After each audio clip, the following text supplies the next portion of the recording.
रोजगार की जो समस्या है और जो प्रश्न अभी कानूनी पचड़े में पड़ा है, सरकार बनने के 3 महीने के अंदर शिक्षा मित्रों के प्रश्न को ये भारतीय जनता पार्टी की बनने वाली सरकार हल कर देगी। और उत्तर प्रदेश में हम महामना मदन मोहन मालवीय संस्कृत विश्वविद्यालय की भी स्थापना करेंगे। मित्रों, गरीबी से मुक्ति का सपना साकार, प्रदेश के सभी गरीबों तक बिना जाति और धर्म के नमस्कार, आप देख रहे हैं आई इंडिया और मैं हूं पंकज सिंह गौर। आज हम खास चर्चा करेंगे वादा निभाओ शिक्षा मित्र बचाओ को लेकर के, और हमारे साथ शिक्षा मित्र संगठन से जुड़े हुए मेहमान लोग हैं, पदाधिकारी लोग हैं। पहले मैं परिचय करा देता हूं कि हमारे बगल में बैठे धर्मेंद्र कुमार पांडे, जो अध्यक्ष हैं शिक्षा मित्र फाउंडेशन के, और उनके बगल में बैठे हुए हैं विवेक कुमार राठौर जी, आप जो है जिला अध्यक्ष हैं शिक्षा मित्र समिति के, और हमारे बगल में दूसरी तरफ बैठे हुए हैं मनीष कुमार जी, आप हैं नगर अध्यक्ष आदर्श शिक्षा मित्र वेलफेयर एसोसिएशन।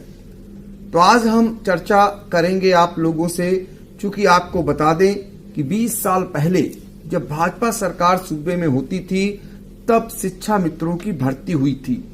कल्याण सिंह जी मुख्यमंत्री हुआ करते थे और शिक्षा मित्र और शिक्षा मंत्री राजनाथ सिंह हुआ करते थे। आप लोग भर्ती किए गए थे उस समय, और तब से बराबर आप लोगों को आश्वासन मिल रहे हैं। सरकारें हमेशा आश्वासन ही देती हैं, लेकिन जब भाजपा सरकार आई तो इन्हें ये कहा गया कि 3 माह में ये समायोजित किए जाएंगे, और ये लोग न्याय की मांग, अपने हक की मांग उठाते आ रहे हैं। कौन नहीं जानता है कि अध्यापकों से कंधा मिलाकर ये शिक्षा मित्र स्कूलों को आज भी चला रहे हैं। बहुत सारे एकल अध्यापकीय विद्यालय इनके सहारे चल रहे हैं। इसके बावजूद इन्हें अपने हक की लड़ाई लड़ने के लिए तमाम हथकंडे अपनाने पड़ रहे हैं। कोर्ट से लेकर सरकार से पहले गुहार लगाई, फिर कोर्ट तक गए, लेकिन इन्हें अभी न्याय नहीं मिला है। अब ये सरकार से जो उनका वादा किया गया था उसको पूरा करने की मांग कर रहे हैं। इसको लेकर आपको बता दें कि चूंकि राज्य सरकार ने 6 माह के लिए किसी भी आंदोलन करने को लेकर प्रतिबंध लगा दिया है, ऐसे में इन्होंने सोशल मीडिया का सहारा लिया और वादा निभाओ शिक्षा मित्र बचाओ हैशटैग करके ट्विटर से करीब 19 लाख शिक्षा मित्र और उनके परिजनों ने अपनी बात प्रधानमंत्री तक पहुंचाई और भाजपा के राष्ट्रीय अध्यक्ष तक पहुंचाई, गृह मंत्री अमित शाह तक पहुंचाई, और इन्हें उम्मीद है कि अब इनकी सुनवाई होगी। क्योंकि आने वाले समय में विधानसभा चुनाव है, कम से कम उस दौरान तक अपने वादे को पूरा करेंगे। तो इनके सामने क्या कुछ दिक्कतें हैं और क्या इनकी मांगे हैं, इन्हीं के पास चलेंगे। सबसे पहले हम चलेंगे धर्मेंद्र कुमार पांडे के पास, जानेंगे कि सूबे में शिक्षा मित्रों की तादाद कितनी है और अब तक जो आपने लड़ाई लड़ी है, क्या लगता है आपको न्याय मिलेगा? वर्तमान में उत्तर प्रदेश में लगभग 1,65,000 के आसपास शिक्षा मित्र हैं। 25 जुलाई 2017 को सुप्रीम कोर्ट से हारने के बाद हमने लगभग 4,889 शिक्षा मित्र खोए। विडंबना तो तब थी कि सबका संरक्षण करने वाली सरकार जो दम्भु भरती है कि हम सब समाज का संरक्षण कर रहे हैं, केवल पंचायत चुनाव में हमने 245 साथी खोए, और उसमें से 100 परिवार तो ऐसे हैं जो पूर्ण रूपेण अनाथ हो गए। उनकी तरफ कोई देखने वाला नहीं। हम लोगों ने बहुत प्रयास किया, माननीय मुख्यमंत्री से मिलने का प्रयास किया, मिलने का समय नहीं मिलता है। कभी कभी स्थिति ये होती है कि शासनादेश हो जाते हैं, मानदेय जैसी दिक्कतें। आई इंडिया सदैव से हमारे लिए संघर्ष करती रही। कई बार ऐसा हुआ कि जब पूरा महीना बीत गया, हमें पैसा नहीं मिला, हमने आपसे कहा, आई इंडिया ने पहल की और हमें उसका हमारा 1 हफ्ता के अंदर इन्हीं लाल फीताशाही अधिकारियों ने हमारा भुगतान कराया। तो ऐसी स्थिति में हम लोगों के सामने बड़ा धर्म संकट है, पीछे कुआं है, तो आगे खाइए। ये बड़ी बात आप कह रहे हैं कि मुख्यमंत्री से आप समय मांगते हैं, आप लोग समय नहीं मिलता है। इन 4.5 सालों में आप क्या मानते हैं कि सरकार ने आपको सुना है? नहीं, इन 4.5 सालों में अगर हमने कुछ कहने का प्रयास भी किया तो हमें ठीक 1857 की पूर्व की सरकार की भांति हमें दबा दिया गया। हमने अगर संवैधानिक दायरे में पदयात्रा की तो कहा गया कि ये इसी लायक हैं। इस प्रकरण को हम माननीय उपराष्ट्रपति तक ले गए। लखनऊ से दिल्ली तक मैं पैदल गया और माननीय उपराष्ट्रपति से इस बात की गुहार लगाई कि उत्तर प्रदेश के शिक्षा मित्रों का कल्याण करा दीजिए, लेकिन वो भी ढाक के 3 बार। इसी बीच में एक दिनेश शर्मा कमेटी बनी। उस समय शिक्षा मित्र आंदोलन चरम पर था। वर्तमान माननीय मुख्यमंत्री जी के निर्देशानुसार उप मुख्यमंत्री माननीय दिनेश शर्मा जी के द्वारा कमेटी का निर्माण हुआ और वहां पर एक लिखित समझौता हुआ और उन्होंने कहा कि ठीक 3 महीने के बाद हम आपको एक कॉमन मिनिमम एजेंडा है, उसके तहत आपका संरक्षण करेंगे। आज 3 साल 4 साल पूरे हो रहे हैं, 4 साल पूरे हो रहे हैं, लेकिन उसका भी कहीं कोई अता पता नहीं। जब भी शर्मा जी से बात होती है, विगत दिनों ने ट्वीट करके उत्तर भी दिया कि वो मैंने कमेटी बनी थी, उसको मैंने माननीय मुख्यमंत्री जी को सौंप दिया, अब वो जिम्मेदारी माननीय मुख्यमंत्री जी की है, बाकी मैं पत्राचार करूंगा। तो इस तरीके से ये लोग कहां कहां नहीं अपनी गुहार लगा रहे हैं, लेकिन अभी तक इनकी सुनवाई नहीं हो पा रही है। हम चलेंगे विवेक कुमार राठौर के पास और जानेंगे कि जब आप लोग भर्ती हुए थे और उसके बाद की सरकारों ने आपसे क्या क्या वादे किए और उन वादों को लेकर आप भी आज भी इंतजार करते हैं, बावजूद इसके ड्यूटी भी निभाते चले आ रहे हैं उम्मीदों में। जी, जब से हमारी नियुक्ति हुई, सन 2007 से हमारी नियुक्ति हुई, उसके बाद 3,000 रुपये 2250 रुपये पे हमने मानदेय पे काम किया।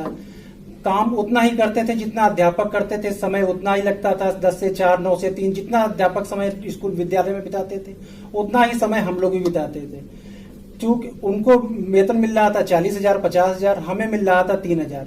उसके बाद सत्ता परिवर्तन हुआ, बसपा गवर्नमेंट में ट्रेनिंग कराई गई हम लोगों की।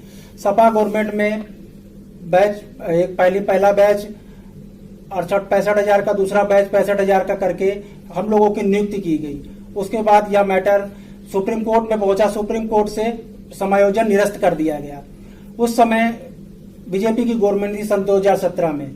बीजेपी गवर्नमेंट यही कहती रही कि दूसरे सपा और बसपा के कारनामे भुगत रहे हैं शिक्षा मित्र, लेकिन हम ये कहते हैं कि हम अगर दूसरी गवर्नमेंट में गलती हुई थी तो आप भी तो हमारे मुखिया थे, आप उस गलती को सुधार सकते थे, लेकिन नहीं, ऐसा नहीं सुधारा गया। बस वादों पे हम लोगों को दबाने की कोशिश की गई। तो ये बड़ा सवाल है, सरकार से पूछा जा रहा है कि अगर दूसरी सरकारों में कोई गलती हुई थी तो आप सुधारने के लिए हैं, आप सुधार कर और इन्हें न्यायोचित समाधान इनका कराएं। ये मांग शिक्षा मित्र लगातार उठा रहे हैं।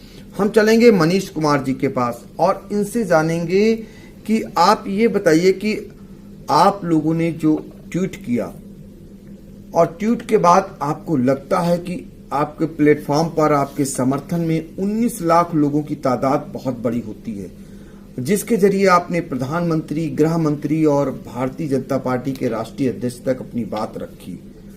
क्या लगता है आपको कहीं गुंजाइश नजर आ रही है? हम लोग उम्मीद से ही बैठते हैं। जैसे आपके पास आज मैं बैठा हूं तो बड़ी खुशी हो रही कि आप मेरी उनके कानों तक की बात पहुंचाएंगे, लेकिन पता नहीं क्या कहाँ उनके तक की हमारी बात नहीं पहुंच पा रही है, या वो हम लोग के साथ कोई न्याय नहीं करना चाहते। कभी कभी मैं बहुत दुखी हो जाता हूं जी कि हमारा मुखिया ही हमको जब इस प्रकार से रखेगा तो क्या होगा। वादा आपने किया, बेटा हम तुमको ये काम देंगे, बेटा हम तुमको समायोजन कर देंगे। आज वो बेटा आपसे अपना हक मांग रहा है और आप बेटा हमको समझ ही नहीं रहे। कहीं ऐसा ना हो कि बेटा कहीं कुछ गलत काम कर दे। हमारे बहुत साथी बेचारे आत्महत्या कर लिए। आज मैं उसके परिवार को देखता हूँ, उनका दर्द महसूस करता हूँ। मुझे इतना लगता है कि मैं क्या कर लूँ, मैं भी कभी उसकी तरह सोचता हूँ कि ये कर लूँगा, लेकिन आप लोगों का सहयोग रहता है कि हमारे चलिए मुखिया है, आज नहीं कल कर देंगे। अब तो समय ही नहीं रह गया आपके पास। आप हमसे पिछली बार आपका केंद्र में थी तो हमने राज्य में आपकी सरकार बनाई, मैं बढ़ चढ़ के आपके लिए काम करता रहता हूँ, लेकिन अब क्या फायदा होगा बताइए। मैं उनसे खुद पूछना चाहता हूँ, क्या वो 2022 का चुनाव इसी प्रकार लड़ेंगे क्या? हम लोग का सहयोग उनको चाहिए कि नहीं चाहिए? तो ये वेदना है। आप लोगों का कहना है कि हमने सरकार बनाई है, हमारा जीवन बनाइए। ये मांग कर रहे हैं उस सरकार से जिनकी सरकार प्रदेश से लेकर केंद्र तक बनाई। अब ये बार बार कह रहे हैं कि कम से कम हमारा जीवन, हमारे परिवार वालों का जीवन तो बनाइए। हमें आपने भर्ती किया, हमें आपने नौकरी दी और हमें इस लायक बनाया, फिर आप दोराहे पर लाकर क्यों छोड़ रहे हैं? ये दर्द है शिक्षा मित्रों का। और ये शिक्षा मित्र एक दो नहीं है, इनकी संख्या जैसा कि आपने पहले ही बता दिया कि 1.5 लाख से ऊपर प्रदेश में शिक्षा मित्र हैं। और ये भी सभी जानते हैं कि आज भी बहुत सारे विद्यालय शिक्षा मित्रों के सहारे चल रहे हैं।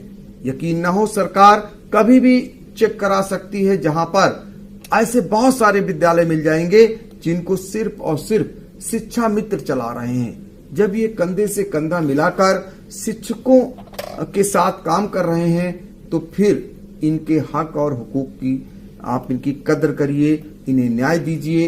ये बराबर मांग करते आ रहे हैं। ये मांग राज्य सरकार से कर कर के थक चुके हैं, अब केंद्र सरकार तक पहुंचे हैं और सोशल मीडिया के जरिए भी अपनी मांग उठाई है। अब न्याय आपको करना है। हम चलेंगे धर्मेंद्र कुमार पांडे के पास और उनसे जानेंगे, जितना आज आपको मानदेय मिलता है उसके बाद समय पे मानदेय नहीं दिया जाता है। ऐसे में आपका भी परिवार है, आप दूसरे के बच्चों को संवारने का, भविष्य संवारने का काम करते हैं। आपके भी बच्चे पढ़ते होंगे, लगता नहीं कि कैसे ऐसे माहौल में आप पढ़ा पाते होंगे, कैसे जीवन अपना चला पाते हैं। ये शिक्षा मित्रों का दुर्भाग्य है। मेरा बच्चा यही सेक्रेट हार्ट में पढ़ता है और मुझे लगता है कि अगर यही स्थिति रही तो हमें सीतापुर छोड़कर गांव जाना पड़ेगा। पिताजी शिक्षक थे, चल जाता था, रिटायर हो गए हैं, सैलरी आधी रह गई। कोई भी परिवार कब तक अपने परिवार के बड़े भाई का बोझ ढोएगा? मैं माननीय मुख्यमंत्री जी से सिर्फ एक ही बात कहूंगा कि आज अगर हमारे जीवन के उद्धार का रास्ता आपके घर के सामने से या घर के अंदर से होकर गुजरता है तो आने वाले 2022 का रास्ता, आपका रास्ता, आपके मुख्यमंत्री तक जाने की कुर्सी की जो लाल मैट है वो हमारे भी दरवाजे और हमारे भी घर से होकर गुजरेगी। मेरा करबद्ध निवेदन है कि आप जिस स्थान से बिलोंग करते हैं वहां मृतक पर हाथ, वहां के गुरु जब मृतक पर हाथ रखते थे तो मृतक उठ बैठता था। और आपके संरक्षण में हमने अपने 5000 साथी खोए हैं। हमें 2022 में किसी गलत निर्णय के लिए मजबूर न करें और हमारा उद्धार कर दें। तो सरकार से मांग भी है और साथ ही उनको चेतावनी भी है कि यदि इनके हक का आपने न समझा, इनके कार्यों को न समझा तो आने वाले समय में आपकी भी परीक्षा है और उस परीक्षा में कहीं न कहीं इनको भी अंक देना है।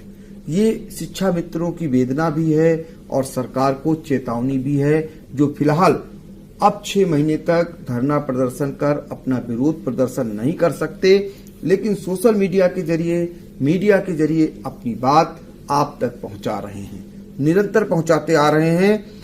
हम विवेक कुमार राठौर से जानेंगे कि कई बार ऐसे क्षण आते होंगे कि आप लोगों को समय पर जो भी मानदेय मिल रहा है वो भी नसीब नहीं होता है।